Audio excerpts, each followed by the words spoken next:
Olá, tudo bem? É com satisfação que estamos juntos novamente para darmos continuidade aos estudos do livro de Atos dos Apóstolos. Como sempre, espero que você tenha se debruçado sobre a palavra de Deus, tenha estudado os textos indicados, que vai colaborar ou cooperar para o seu crescimento espiritual. Não se esqueça também de se inscrever se você ainda não o fez no nosso canal e compartilhar com seus amigos, parentes e vizinhos para que eles possam também usufruir desse nosso trabalho. Como sempre, volto a lembrar que para participar do nosso estudo não é necessário saber qual a sua religião, não me importa. O que eu quero que você tenha realmente é a crença que a Bíblia Sagrada é a palavra de Deus. Então, a sua cor denominacional, a sua religião, não tem nenhuma importância, desde que você creia que esta é a palavra de Deus. Vamos lá. Abra sua Bíblia hoje em Atos dos Apóstolos, capítulo 21. Nós leremos os versículos 1º e 2º. Como sempre, você deve acompanhar as leituras que eu faço para examinar cada texto lido. Vamos lá. Diz a palavra do Senhor em Atos 21, versículos 1 e 2, quando Paulo chega à cidade de Tiro. Diz a palavra, versículo 1: Depois de nos apartarmos, fizemos-nos à vela e, correndo em direitura, chegamos a Cós.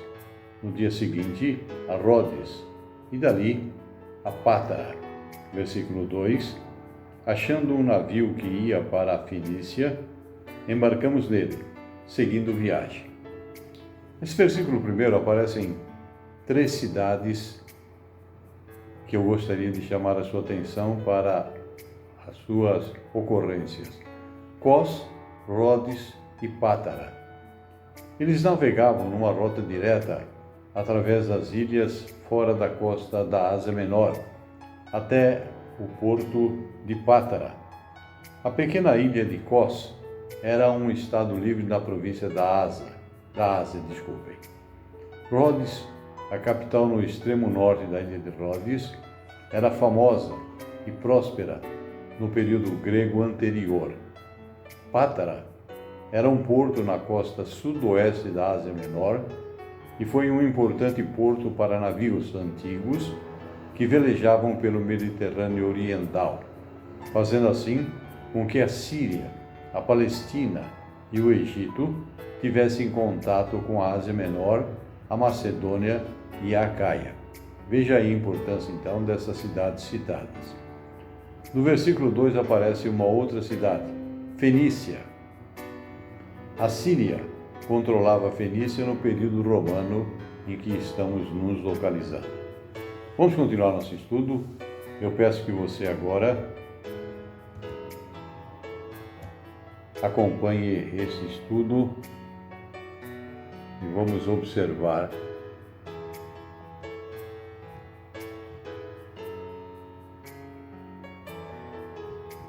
o que nos diz a respeito.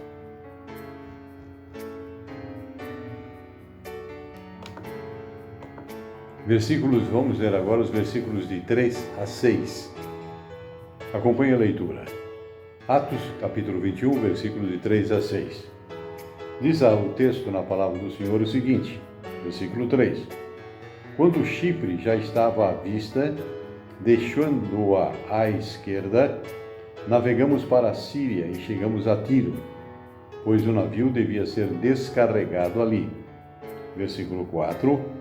Encontrando-nos os discípulos, permanecemos lá durante 7 dias, e eles, movidos pelo Espírito, recomendavam a Paulo que não fosse a Jerusalém.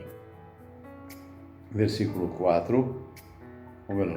5. Passados aqueles dias, tendo-nos retirado, prosseguimos viagem, acompanhados por todos, com as suas mulheres e filhos, até fora da cidade. Ajoelhamo-nos na praia e oramos. Versículo 6. E despedindo-nos um dos outros, então, embarcamos e eles voltaram para suas próprias casas. No versículo 5 aparece uma cidade chamada Tiro. Tiro era um porto famoso nos tempos do Antigo Testamento e conquistado pelo Alexandre Magno, famoso, e ficava a cerca de 660 quilômetros a sudoeste de Pátara, uma viagem por mar de que levava cerca de 5 dias. No versículo 4, aparece o escritor sagrado, usa a expressão movidos pelo Espírito. Paulo não era desobediente ao Espírito Santo e o estava compelindo a ir a Jerusalém, conforme você pode observar em Atos capítulo 20, versículo 22, que nós já estudamos. Tal direção explícita dada pelo Espírito Santo ocorria frequentemente durante o ministério de Paulo. Confirme isso, lendo Atos 16, versículo 6 até o versículo 10. Foi através do Espírito que os amigos de Paulo entenderam que logo ele iria sofrer prisão e aflições e, em resposta a essa revelação, eles tentaram persuadir Paulo de que não subisse a Jerusalém, conforme nós encontramos registrado nos versículos 11 e 12. Continuemos o nosso estudo. Agora vamos ver versículos de 7 a 10. Estou lendo Atos dos Apóstolos, capítulo 21, versículos de 7 a 10. Quando Paulo está em Cesareia. Versículo 7. Quanto a nós, concluindo a viagem de Tiro, chegamos a Ptolemaida, onde saudamos os irmãos, passando um dia com eles. Versículo 8. No dia seguinte, partimos e fomos para Cesareia, e, entrando na casa de Filipe, o evangelista, que era um dos 7, ficamos com ele. Versículo 9. Tinha este 4 filhas donzelas que profetizavam. E no versículo 10. Demorando-nos ali alguns dias, desceu da Judéia um profeta chamado Ágabo. Ok, vamos examinar esses versículos para verificar o que encontramos de tesouros nele. No versículo 7 aparece a Ptolemaida. Ptolemaida era um porto cerca de 40 quilômetros ao sul de Tiro, onde os navios desembarcavam as suas cargas. No versículo 8 aparece mais uma cidade, Cesareia. Cesareia era também um porto de mar, construído por Herodes o Grande, e era a capital provincial da Judéia, e ela ficava a 52 quilômetros ao sul da Ptolemaida. No versículo 8, aparece Filipe, um dos 7. Um dos 7 que foram escolhidos para tomar conta da distribuição da comida, conforme você pode confirmar, lendo em Atos capítulo 6, versículos de 1 até o 6. Filipe pregou para o eunuco, lembra-se? Em Atos capítulo 8. No versículo 10, aparece aí um personagem interessante. Um homem chamado, o profeta chamado Ágabo. Este era o mesmo Ágabo que, 15 anos antes, profetizara a severa fome na Lucéia e as suas regiões vizinhas. Confirme isso lendo Atos, capítulo 11, nos versículos 27 e 28. Continuamos o nosso estudo. Agora leremos dos versículos 11 até o versículo 16. Vamos lá? Atos 21, 11 a 16. Versículo 11. E vindo ter conosco, tomando o cinto de Paulo, ligando ele seus próprios pés e mãos, declarou: Isso diz o Espírito Santo.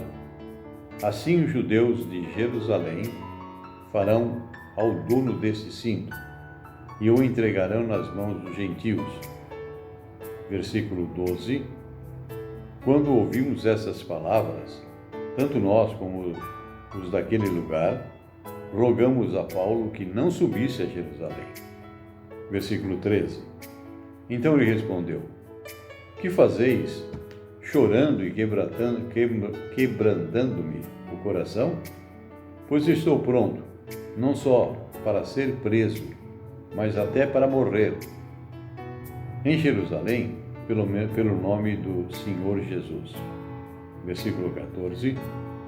Como, porém, não o persuadimos, confirmados, dissemos: faça-se a vontade do Senhor. Versículo 15. Passados aqueles dias, tendo feito os preparativos, subimos para Jerusalém. E finalmente o versículo 16 desse texto: e alguns dos discípulos também vieram de Cesareia conosco, trazendo consigo Manasson, natural de Chipre, velho discípulo, com quem nós deveríamos hospedar.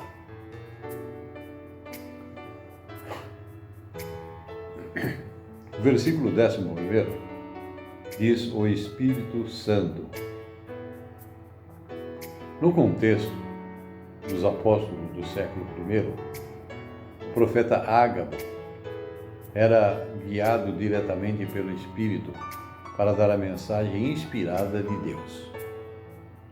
No versículo 13 aparece a expressão, mas até para morrer. Paulo reafirma a sua declaração que ele fez em Atos, capítulo 20, versículo 24, que nós já estudamos, de que o mais importante era testemunhar o Evangelho da graça de Deus. Versículo 15, subimos para Jerusalém. Pentecostes, o 50º dia após a Páscoa, pelo menos estava se aproximando depressa, pois eles haviam passado pelo menos 36 dias viajando de Filipos a Cesareia.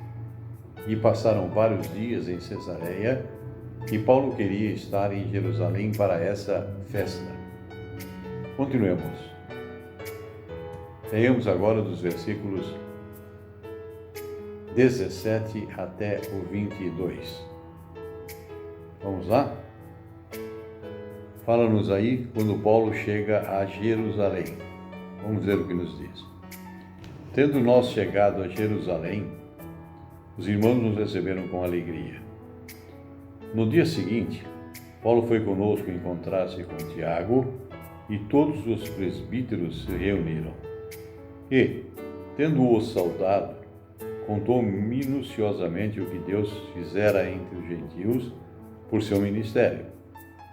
Ouvindo-o, deram eles glória a Deus e lhe disseram: bem vês, irmão, quantas dezenas de milhares há entre os judeus que creram, e todos são zelosos da lei. Versículo 22. Ou melhor, versículo 21. E foram informados a seu respeito que ensinas todos os judeus entre os gentios a apostatarem de Moisés, dizendo-lhes que não devem circuncidar os filhos, nem ainda segundo os costumes da lei.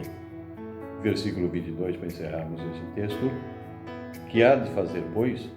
Certamente saberão da sua chegada.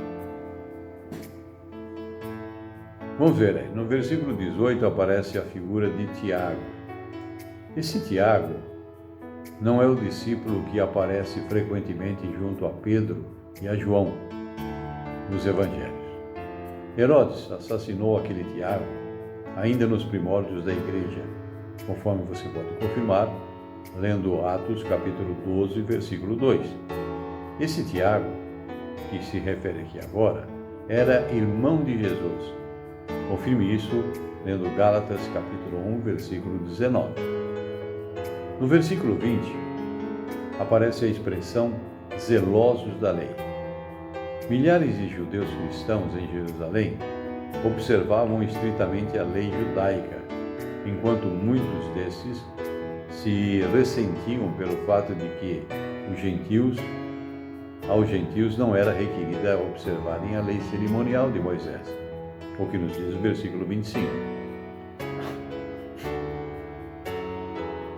Desculpem. A acusação aqui era que Paulo estava encorajando os judeus, do mesmo modo, a abandonarem a lei. No versículo 21 se confirma. Tais acusações podem ter sido provocadas pelo fato de que o próprio Paulo não seguia a lei cerimonial judaica quando estava em companhia dos gentios, embora Paulo não tivesse objeção quanto aos judeus seguirem esses costumes ancestrais.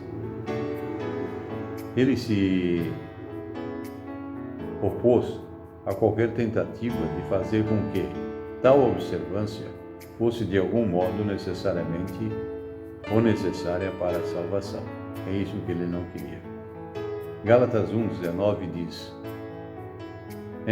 E não vi outro dos discípulos, senão Tiago, o irmão do Senhor. Vamos continuar nosso estudo. Agora leremos os versículos 23 até o 26º, 23 a 26. Vamos lá? Acompanhe na sua Bíblia, por favor. Atos 21, de 23 a 26, diz o seguinte: Faze, portanto, o que te vamos dizer. Então, entre nós, 4 homens que voluntariamente aceitaram o voto.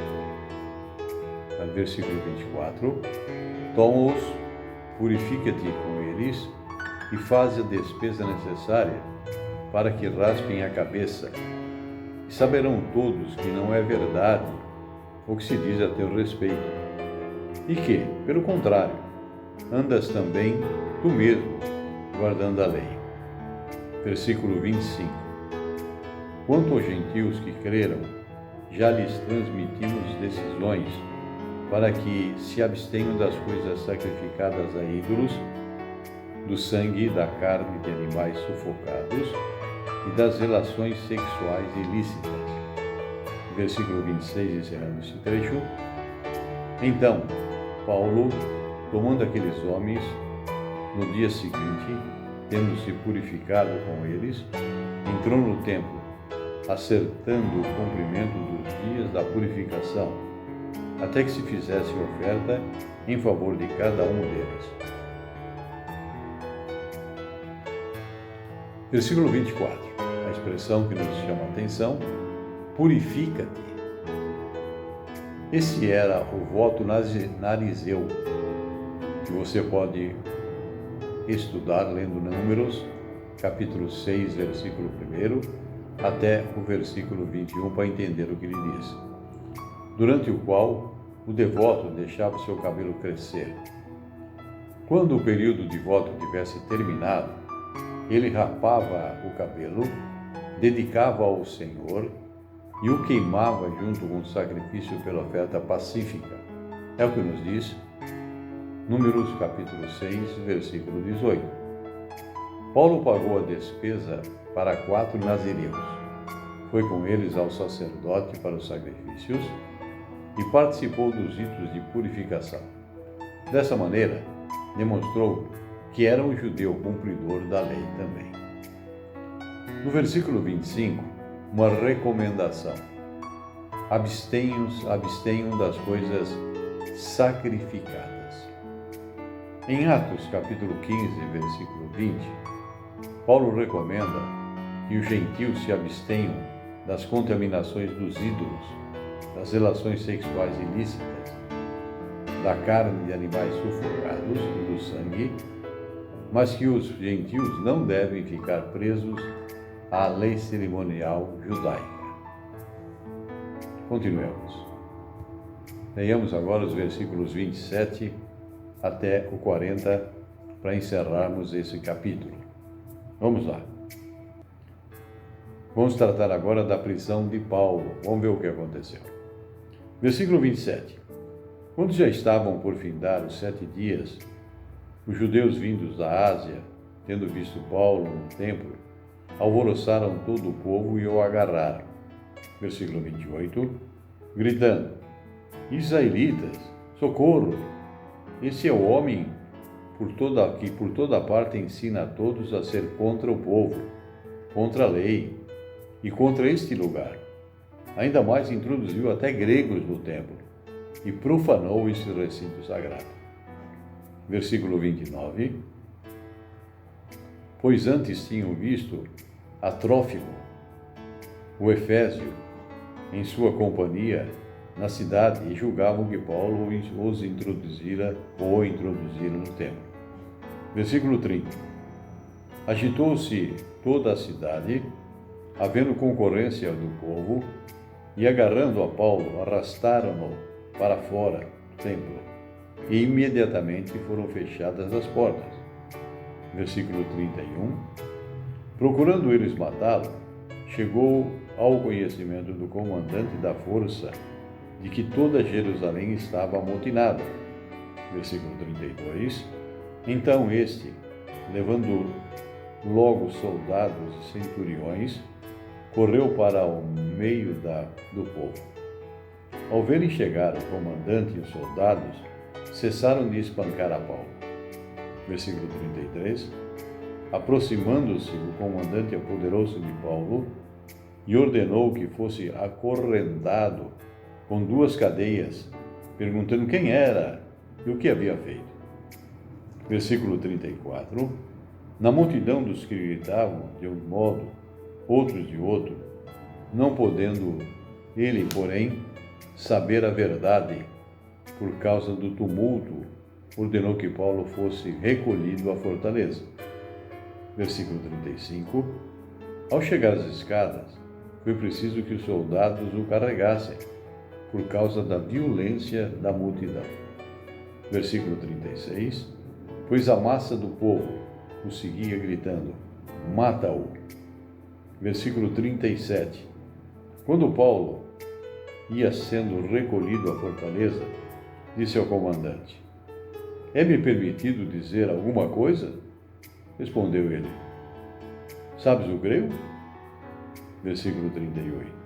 Não és tu, porventura, o egípcio que há tempos sublevou e conduziu ao deserto 4.000 sicários? Versículo 39. Respondeu-lhe Paulo: eu sou judeu, natural de Tarso, cidade não insignificante da Cilícia, e rogo-te que me permitas falar ao povo. Finalmente, terminando esse trecho, no versículo 40, obtida a permissão, Paulo, em pé na escada, fez com a mão um sinal ao povo.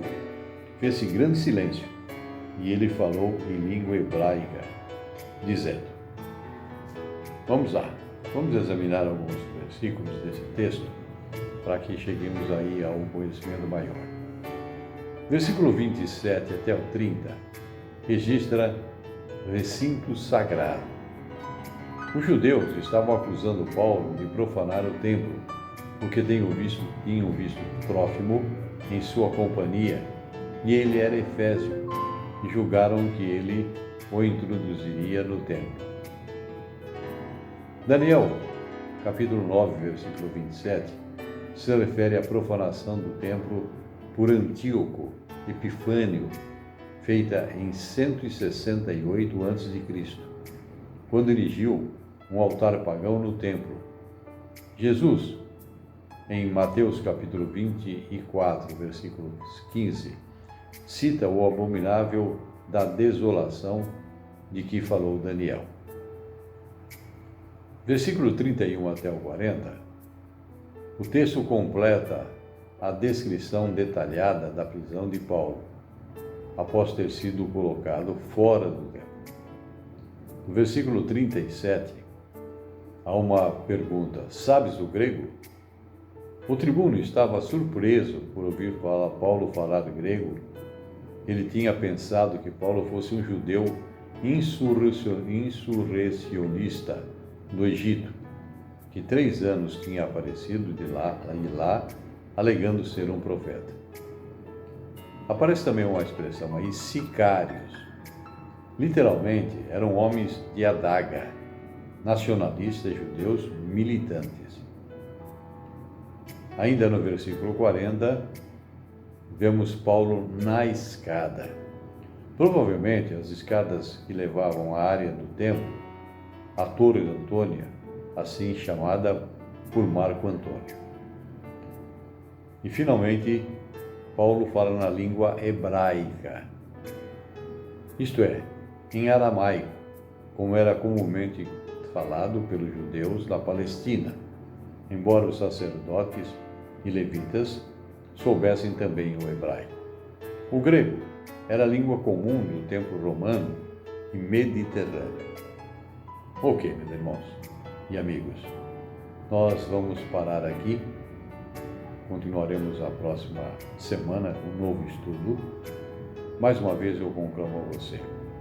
É muito importante que você faça a leitura diária desses textos indicados para que você possa realmente entender a profundidade da Palavra de Deus e descobrir os tesouros dela escondidos. Fique com Deus. Uma boa semana. Que Deus esteja com você e a sua família. Até lá.